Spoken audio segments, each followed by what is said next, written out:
आज मुंबईत परप्रांतीय रिक्षा चालकांनी एक आंदोलन केलं. कशाच्या विरोधात? मराठी भाषेच्या सक्तीच्या विरोधात.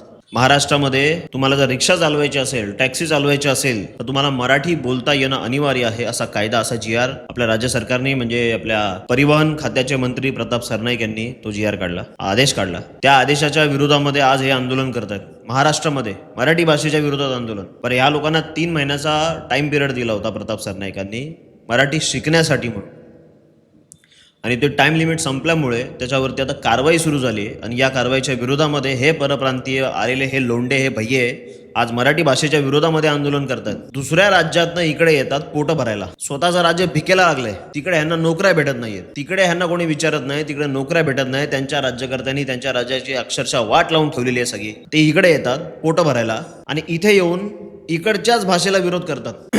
पण तुम्ही जर 15-15, 20-20 वर्ष या महाराष्ट्र राज्यामध्ये राहत आहात, पण तुम्ही जर तरीही तुम्ही म्हणाल की आम्ही मराठी बोलणार नाही, मराठीची गरज नाही, अशी भाषा जर मराठीमध्ये महाराष्ट्रामध्ये जर तुम्ही वापराल, ही गोष्ट खपवून घेतली जाणार नाही. मराठ्यांच्या मनगटात काय ताकद आहे ना, ती अजून तुम्हाला माहिती नसेल कदाचित. विनाकारण मराठी भाषेचा अपमान या महाराष्ट्रात करू नका. विनाकारण मराठी माणसाच्या विरोधात, मराठी भाषेच्या विरोधामध्ये महाराष्ट्रामध्ये तुम्ही कारस्थानं करू नका. आज जो काही संप ठेवला ह्या लोकांनी, त्यात आपल्या एका मराठी रिक्षा चालकाने ह्यांनी मारहाण केली. काय तर म्हणे, आज आम्ही संप डिक्लेअर केला, तू रिक्षा चालवतो कशी? अनेक रिक्षा स्टँडवरती मराठी रिक्षा चालकांना हे लोक रिक्षा लावू देत नाहीत. आज संप आहे, आज तुम्ही रिक्षा चालवायची नाही. दादागिरी करतायत. कुठे गेले आपले पोलीस? आता पोलीस कुठे झक मारतायत? नको तिथे तुम्ही कारवाया करतात. आता का नाही तुमची हिंमत होत? मराठी माणूस जर एखादा आंदोलन करत असेल तर तिकडे लाठीचार्ज करता तुम्ही. या परप्रांतात आलेल्या भैयांना, ह्यांना का नाही तुडवत तुम्ही? आता ह्यांना कोणी अधिकार दिला? कोणी रिक्षा चालवायची आणि कोणी रिक्षा नाही चालवायची म्हणून ठरवण्याचा हा अधिकार यांना दिला कोणी? महाराष्ट्रामध्ये मराठी माणूस रिक्षा चालवतोय, त्याला हे परप्रांतीय येऊन सांगणार की तुम्ही रिक्षा चालवायची नाही, संप हे ठरवणार, आणि आमचे पोलीस मुख गिळून गप्प बसतात. यांचा संप आहे तुम्हाला माहिती आहे ना, मग तुम्ही तुमचे बंदोबस्त का नाही ठेवला राज्यभर, मुंबईभर? तिथे बंदोबस्त पोलिसांचा असायला पाहिजे होता. तुम्हाला नाही चालवायची रिक्षा, तुम्ही काशी करा, तुमच्या राज्यात निघून जा, आम्हाला घेणं देणं नाही. पण मराठी माणसाला त्रास द्यायचा नाही. मराठी रिक्षा चालकांच्या वाट्याला यायचं नाही, त्यांना त्रास द्यायचा नाही. त्यांना रिक्षा चालवायची, ते चालवणारच. हा महाराष्ट्र हा मराठी माणसाचा महाराष्ट्र आहे. मुंबई मराठी माणसाची आहे. तुम्ही बाहेरून आलेला आहात, इथे येऊन दादागिरीची भाषा नाही करायची. आणि मग मनसैनिकांनी जर तुम्हाला कान फडवला तर मग बोलायचं नाही विनाकारण की आम्हाला मारतात म्हणून. इकडे मराठी माणसं रुबाब करता तुम्ही महाराष्ट्रामध्ये येऊन. अरे नाही, तुम्हाला मराठीचा सन्मान ठेवायचा, निघा तुमच्या राज्यामध्ये. त्या राज्यामध्ये त्या भाषेचा सन्मान हा राखला गेला पाहिजे. हा कायदा आहे. त्या देशाची प्रांतरचना ही भाषावर प्रांतरचना झालेली आहे. त्याच्यामुळे प्रत्येक राज्याची एक राजभाषा आहे. त्या राजभाषेचा मान तुम्हाला ठेवावा लागेल त्या राज्यात जर तुम्ही स्थायिक होणार असाल तर. आज महाराष्ट्रामध्ये इतके परप्रांतीय लोक गेले अनेक वर्ष राहत आहेत, स्थायिक झालेले आहेत. मग तुम्हाला मराठी शिकायला अडचण काय? मराठीच्या विरोधात तुम्ही आंदोलन करता महाराष्ट्रामध्ये, तुमची हिंमत कशी होते?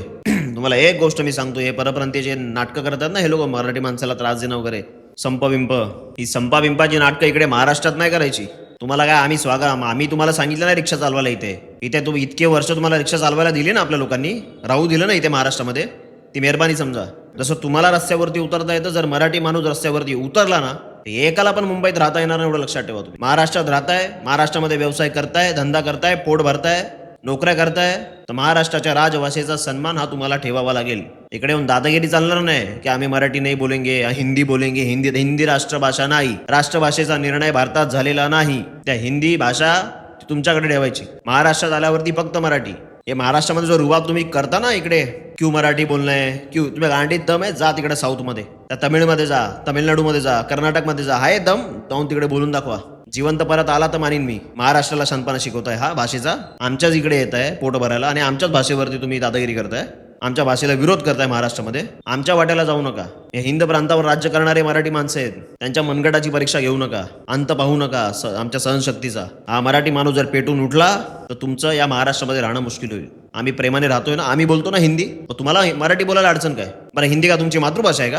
त्या भैयांची मातृभाषा हिंदी आहे, भोजपुरी आहे ना, भोजपुरी, मैथिली ह्या तुमच्या मातृभाषा आहेत ना. त्याच्यामुळे ह्या शानपणा आम्हाला शिकवायचा नाही. महाराष्ट्रामध्ये राहायचंय, स्थायिक व्हायचंय तर मराठी बोलायचं, मराठी शिकायचं, मराठीचा सन्मान ठेवायचा. मराठीचा अपमान केलात तर तुमचं कानफाड आम्ही फोडणार म्हणजे फोडणार. भेटूया पुढच्या व्हिडिओमध्ये. तोपर्यंत जय हिंद, जय महाराष्ट्र, जय शिवराय.